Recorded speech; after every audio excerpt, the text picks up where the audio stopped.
Allahumma salli wa sallim ala nabiyina Muhammad wa ala alihi wa sahbihi ajma'in. Amma ba'du, Bapak-bapak dan ibu-ibu yang dimuliakan oleh Allah Subhanahu wa taala. Alhamdulillah, segala puji bagi Allah Subhanahu wa taala yang senantiasa mencurahkan nikmat dan karunia-Nya kepada kita. Salawat berian salam semoga dianugerahkan oleh Allah Subhanahu wa taala kepada Nabi kita Muhammad sallallahu alaihi wasallam. Allahumma shalli ala Muhammad wa ala ali Muhammad.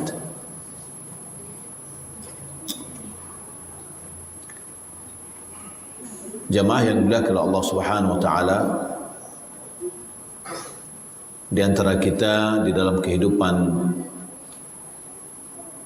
ada yang mengeluhkan tentang penyakit dan mengeluhkan susahnya obatnya.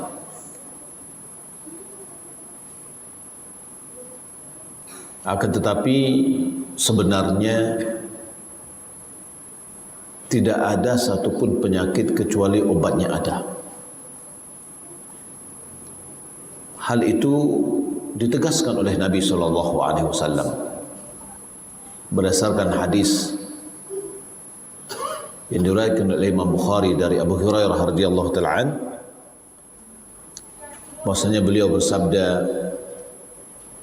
"Ma anzalallahu da'an illa anzala lahu shifaan." Tidaklah Allah menurunkan sebuah penyakit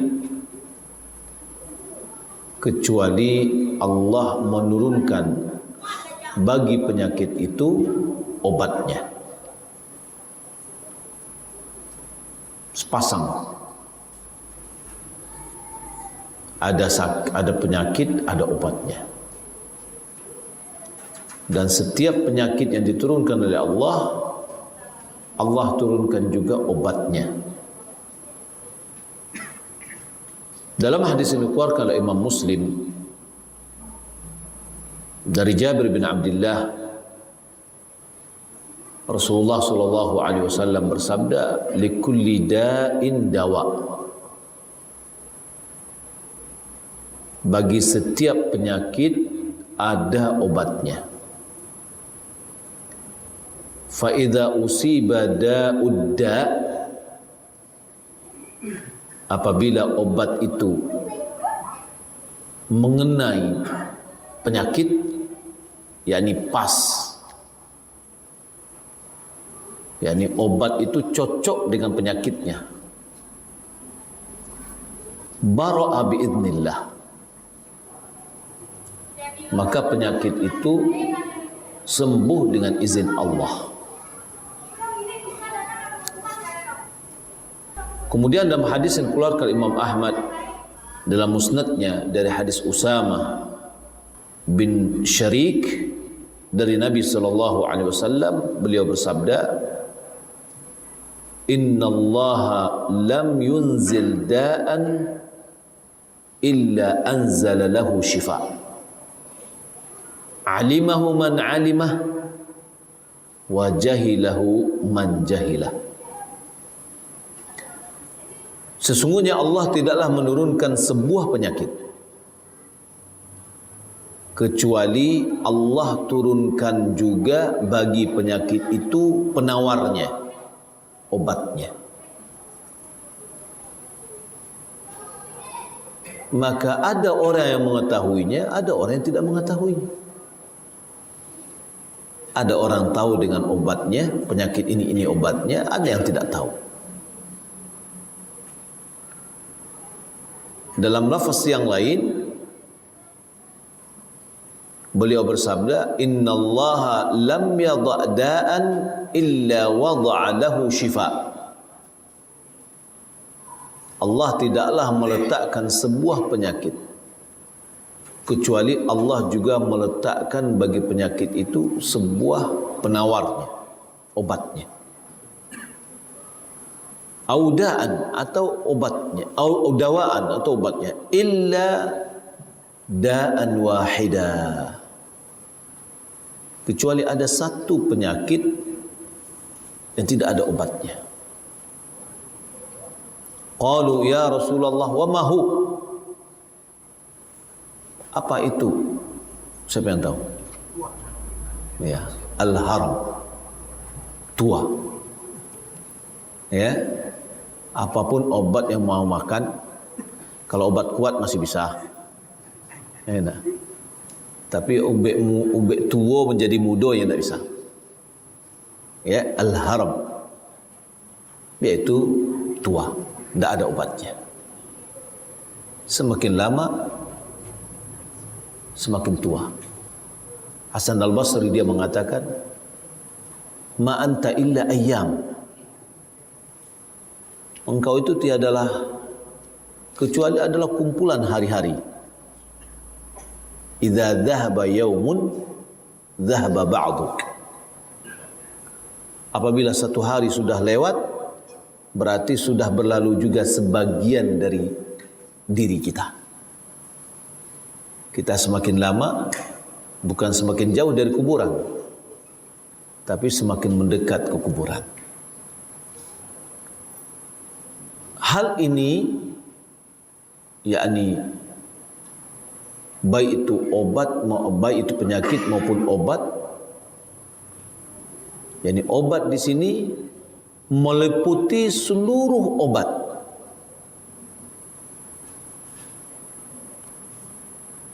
Yakni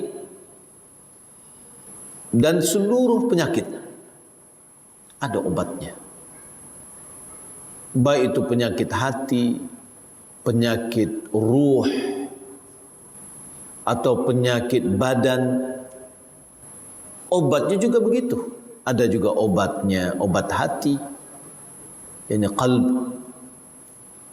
Ada obat ruh, ada obat badan. Dan Nabi SAW menjadikan kebodohan, ketidaktahuan adalah penyakit. Ya. Jadi kalau seandainya ada orang yang memelihara ambo biarlah tidak beraja, biarlah mendeliko selah, berarti memelihara penyakit. Kita ini semuanya sama, Bapak Ibu. Saya, ambo, Bapak Ibu, sama awak. Sama-sama dilahirkan dalam keadaan bodoh, tidak tahu apa-apa. Allahul ladzi akhrajakum min butuni ummahatikum la ta'lamuna syai'a. Allah yang mengeluarkan kamu dari perut ibumu dalam keadaan tidak tahu menahu sama sekali. Tidak ada di antara kita yang kini yang lahir langsungnya mengecek. Tidak ada. Malahan awak mengecek bansuan sua. Mulai dari ujung-ujung kata, kemudian mulai menata beberapa huruf, kemudian mulai satu kata, begitu seterusnya. Wa ja'ala lakumus sam'a wal absara wal af'idah la'allakum tashkurun. Allah jadikan bagimu pendengaran, penglihatan dan hati agar kamu bersyukur. Yakni pendengaran, penglihatan dan hati itu adalah instrumen untuk berilmu, menghilangkan kebodohan tadi. Kalau kita pakai, maka kita berilmu. Nabi SAW dalam sebuah hadis, beliau katakan bahwa kebodohan itu adalah penyakit. Jadi kalau tidak beraja awak, berarti awak sudah memelihara penyakit diri kita. Dan Nabi SAW jadikan obatnya adalah bertanya kepada ulama. Itu obatnya. Dalam sebuah hadis yang diriwayatkan oleh Abu Dawud dari Jabir bin Abdullah, dia mengatakan kami keluar dalam sebuah perjalanan. Lalu salah seorang di antara kami kena batu, tertimpa oleh batu, sehingga kepalanya itu bocor. luka, keluar darah banyak.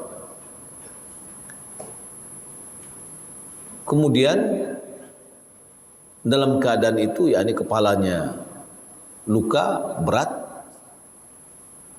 dia mimpi. Maksudnya karena dia tidur ya dalam perjalanan, dia mimpi basah. Berarti kondisinya junub. Kalau seandainya junub, dia harus mandi besar. Lalu dia bertanya kepada teman-temannya, hal tajiduna li rukhsatan fit tayammum? Apakah kalian bisa memberikan alasan kepada saya bahwasanya saya bisa bertayamum dalam kondisi ini? Ya. Qalu, mereka mengatakan, ma najidu laka rukhsah. Kami tidak menemukan bagimu itu keringanan. Wa anta taqdiru 'alal ma. Engkau mampu untuk pakai air. Sehat kok, cuma kepalanya aja yang bocor. Ya. Jadi kata sahabat-sahabatnya, nggak bisa, jangan boleh pakai tayamum, Anda harus mandi, kan gitu ya. Faghtasala famat. Lalu dia mandi, tentu kepalanya juga dibasahi. Akibat dari mandinya tadi, dia meninggal dunia. Ketika kami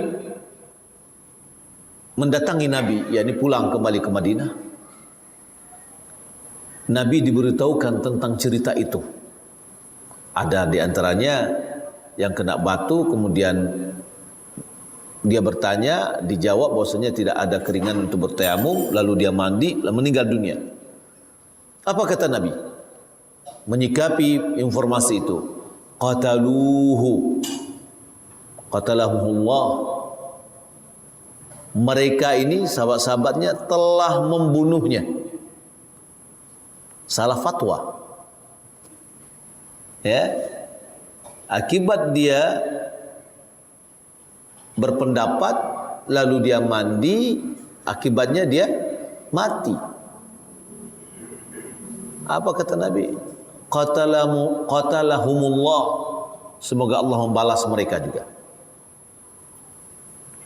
Ala sa'alu id lam ya'lamu. Kenapa mereka tidak bertanya jika mereka tidak tahu? Fa innama shifa'ul 'is su'al. Sesungguhnya obat dari ketidaktahuan itu adalah bertanya. Al-'i itu adalah tidak tahu. Ya, kebodohan. Mereka tadi ditanya, dia tidak tahu nih. Lalu dia bertanya. Ketika mereka-mereka ini tidak tahu, lalu dia memberikan informasi yang salah, akibatnya dia mengeluarkan pendapat yang salah, akhirnya membunuh. Lah bagaimana kalau seandainya pendapat ini mengakibatkan seorang masuk api neraka? Ini permasalahan agama juga bukan main-main. Kalau obat, ditanya tentang obat, lalu yang membuat meraci ube kau tidak pandai, ya paling-paling penyakitnya besar yang bertambah, paling-paling matinya, kan gitu. Tapi kalau masalah tentang agama, halal dan haram, ibadah kepada Allah, lalu tidak didasari oleh ilmu, akibatnya apa? Khawatir nanti ke neraka perginya. Maka obat untuk ketidaktahuan ini adalah bertanya. Apa kata Nabi menyikapi kejadian itu? Innama kana yakfi ayatayammam. Cukup bagi dia untuk bertayamum.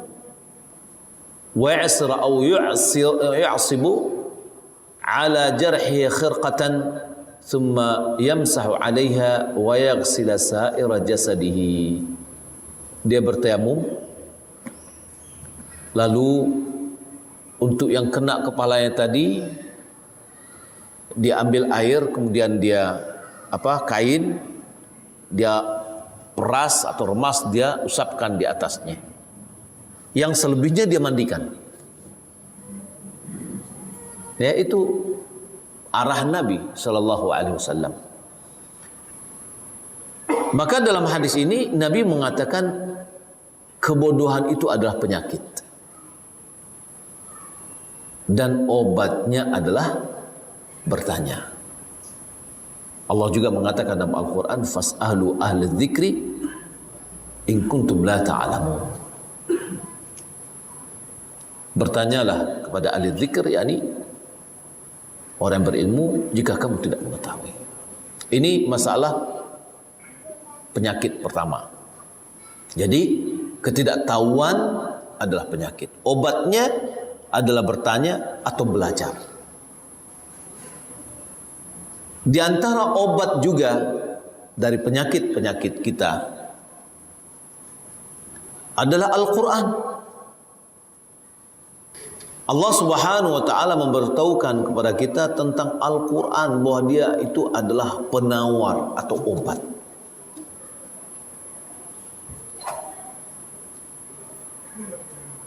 Allah berfirman dalam surah Fussilat, "Qul huwa lil ladzina amanu hudan wa shifa."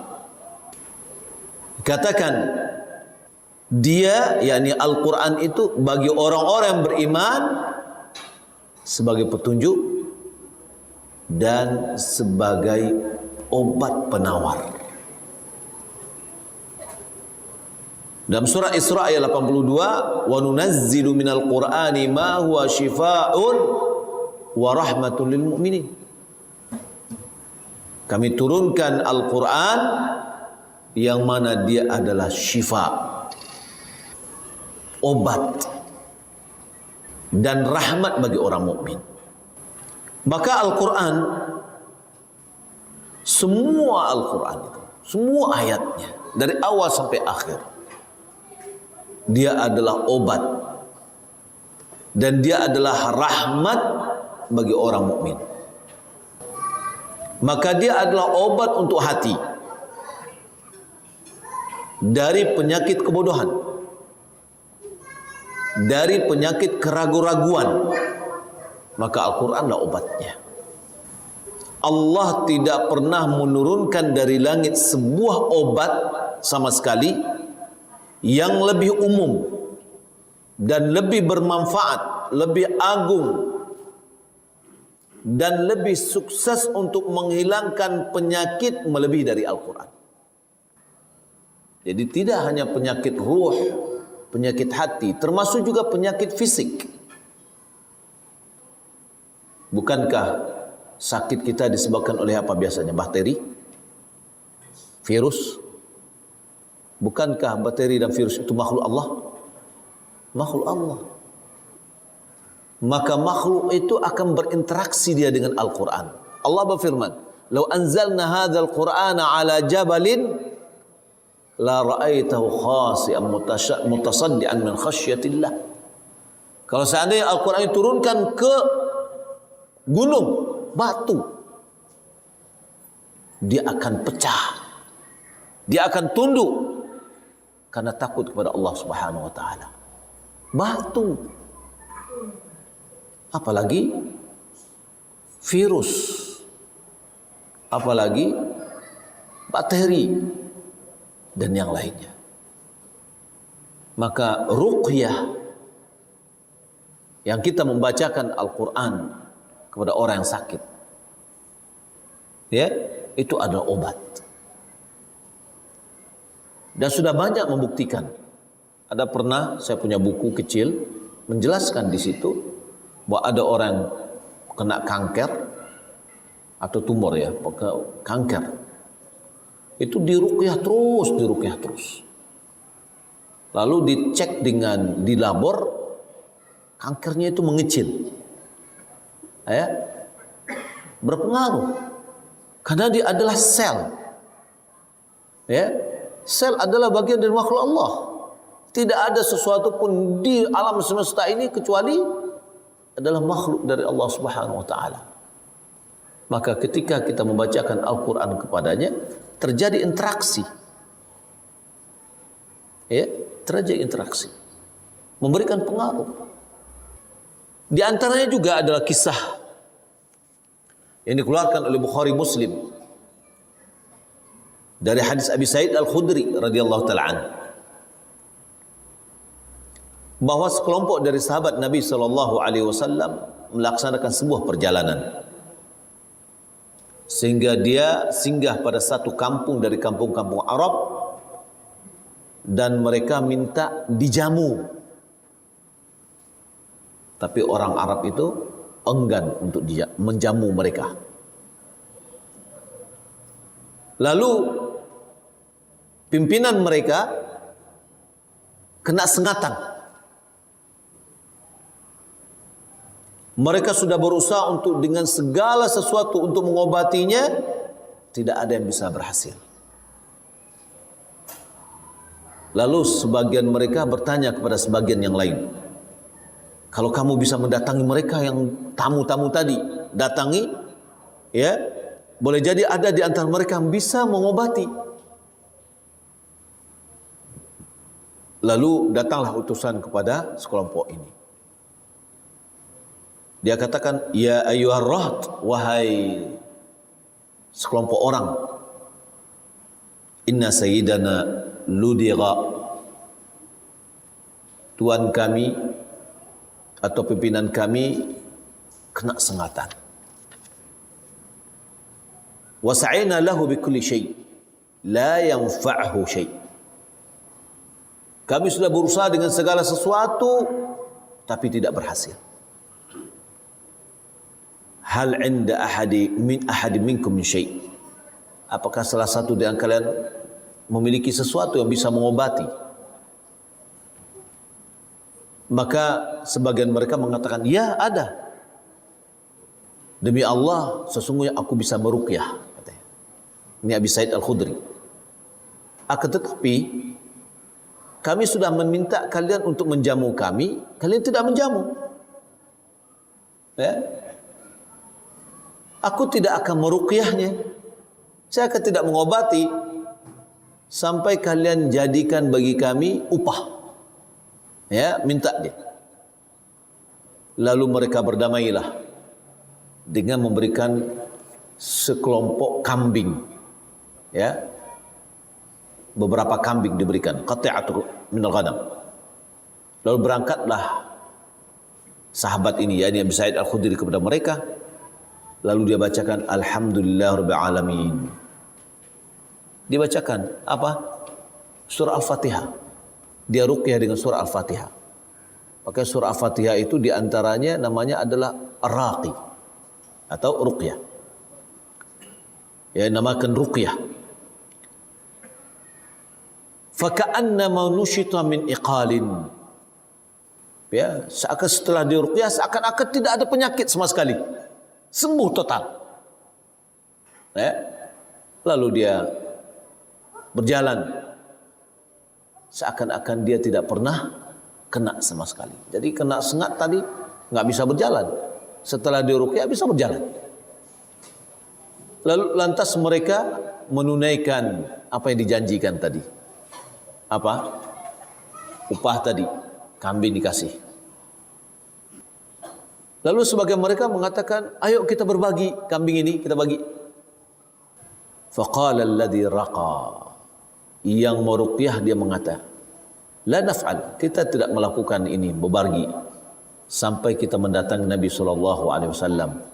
Lalu dia sebutkan kisah ini kepada Nabi SAW agar Nabi memberikan keputusan kepada kita. Boleh enggak ini kambingnya hasil ruqyah nih? Boleh enggak dimakan atau tidak? Ya. Lalu mereka datang kepada Rasulullah SAW dan mereka menyebutkan kisah tersebut. Lalu beliau mengatakan, wa ma yudrika annaha ruqyah. Apa yang menyebabkan kau mengetahui bahwasanya Al-Fatihah itu adalah ruqyah?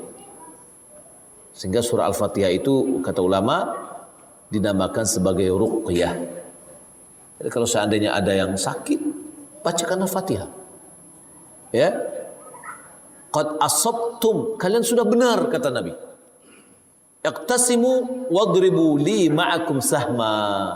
Maka berbagilah, bagikanlah kambing tadi, kasih saya satu jatah kata Nabi. Ini menunjukkan bahwa Kalau seandainya ada orang meruqyah lalu dia dikasih upah misalkan atau dikasih berian, boleh dia memakannya. Ya. Nah, di sini kita melihat bahwa obat ini memberikan pengaruh terhadap penyakit tersebut, sehingga bisa menghilangkan penyakit seakan-akan belum terjadi ada penyakit. Ya. Maka Al-Quran adalah obat yang paling mudah, obat yang paling gampang. Ya, kalau seandainya seseorang betul-betul baik dengan sebaik-baiknya dia berobat dengan Al-Fatihah, pasti dia akan melihat keajaiban yang luar biasa di dalam mengobati. Tapi terkadang kita baca Al-Fatihah tidak mempengaruhi penyakit itu. Ya. Biasa-biasa tidak, tetap ini berkesakian. Awal baca Fatihah kau. Ini ada dikatakan, perlu kita ketahui bahwa zikir-zikir, ayat-ayat, doa-doa yang kita berobat dengannya, kita meruqyahnya, obat itu sendiri, yakni doa, zikir, ayat itu sendiri adalah obat. Di antaranya misalkan ketika kita sakit, kata Nabi, siapa yang sakit dia pegang dengan tangannya di bagian yang sakit, dia baca bismillah 3 kali, lalu dia bacakan a'udzu billahi wa qudratihi min syarri ma ajidu wa uhadir. Dia baca 7 kali. Itu ada bagian dari doa yang diajarkan oleh Nabi untuk kesembuhan. Tapi lah kita baca tidak bermanfaat dah. Ya, tidak mengurang penyakit rasanya dah. Nah, di sini kan perlu kita perhatikan. Pertama harus kita yakini bahwa bacaan-bacaan itu adalah obat yang bermanfaat. Akan tetapi di sini perlu kita perhatikan, dituntut penerimaan sakit itu, menerima enggak dia? Yang kedua, kekuatan orang yang membacanya. Sama dengan obat. Ube yang diagih oleh dokter, mungkin kalau seandainya ada di antara kita dokter di siko, ube yang wa agih itu, kalau sakit kepala, ube sakit kepala enggak? Atau ube sakit paru? Enggak, ube sakit kepala dia agih. Tapi toh terkadang ada setelah makan ada sembuh, ada yang tidak. Maka perlu apa? Biasanya dokter ketika kita berubah suruhnya apa lo? Timbang badan. Ya, berapa berat badan? Di situ untuk apa? Untuk menakar kekuatan obat. Obat ini dosisnya berapa? Berapa yang akan dianukan? Dan akan dilihat kalau seandainya obat itu lebih kuat daripada penyakit, maka penyakit itu akan kalah. Tapi kalau seandainya penyakitnya lebih kuat daripada obat, ubeklah itu, tapi lemah, dosisnya rendah, maka obatnya tidak berpengaruh. Begitu juga dalam kita beruqyah, ya, membaca. Ketika salah satu di antara ini tidak memenuhi syarat, kesiapan penerimaan dari tubuh kita atau dari diri kita dan kekuatan orang meruqyah. Orang yang sudah biasa meruqyah dia punya kekuatan sendiri, subhanallah, ya. Saya ada melihat orang yang sudah bisa meruqyah, ketika dia melihat kepada orang yang kena jin, baru melihat aja langsung berpengaruh. Kelihatan orang itu sudah melihat apa ya. Tapi kita yang enggak pernah meruqyah, tidak punya kekuatan, mencari orang itu. Ada orang dia meruqyah, malah orang meruqyah, orang yang diruqyah itu mengetahui, bacaan kamu itu enggak benar katanya. Ya, jinnya yang di dalam dirinya menyalahkan orang meruqyah karena kekuatannya kurang. Ya, keyakinan, ya, kesiapan jiwanya. Nah, di sini diperlukan. Ketika yang obat ini kuat dan penyakitnya lemah, maka obat itu akan bisa mengalahkan. Begitu juga dalam kita membaca Al-Quran, membaca doa-doa. Yakin kita ada enggak? Ya, nah, termasuk juga doa, Bapak Ibu yang dimuliakan Allah Subhanahu wa taala. Doa dia adalah faktor yang terkuat bisa menolak yang tidak kita inginkan. Dia juga adalah faktor yang terkuat untuk kita meraih apa yang kita inginkan. Maka doa itu juga sebenarnya dia adalah obat. Kalau seandainya kita sudah berobat kemana-mana, ya, maka masih ada obat yang belum kita pakai. Apa itu? Doa. Doa adalah silahul mukmin, senjata orang mukmin. Dia adalah obat yang paling manjur. Akan tetapi, apakah kekuatan doa kita ini ada atau tidak? Ya, Bapak Ibu dimuliakan Allah Subhanahu wa taala. Terkadang pengaruh doa ini melemah disebabkan doa itu sendiri yang lemah. Orang yang mendoakannya, orang yang berdoa itu lemah. Ya, doa itu sendiri yang lemah, seperti dia berdoa dengan berdoa akan hal yang tidak disukai oleh Allah. Ya, berarti doa itu sendiri adalah lemah. Atau disebabkan oleh lemahnya hati dan kurangnya menghadap orang yang berdoa kepada Allah. Inyo berdoa tapi inyo ragu, leka dikabulkan doanya atau tidak. Atau inyo berdoa didengar oleh Allah atau tidak, terserahlah, dikabulkan atau tidak, terserah, pokoknya abu berdoa. Itu berarti kurang yakin dia dengan doanya. Jadi kekuatan doanya, kekuatan orang itu berdoa lemah. Makanya doanya tidak memberikan pengaruh. Nah, kemudian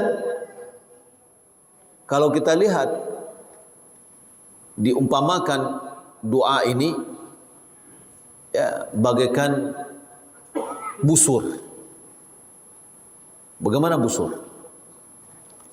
Busur terhadap anak panah. Ketika misalkan busurnya kuat,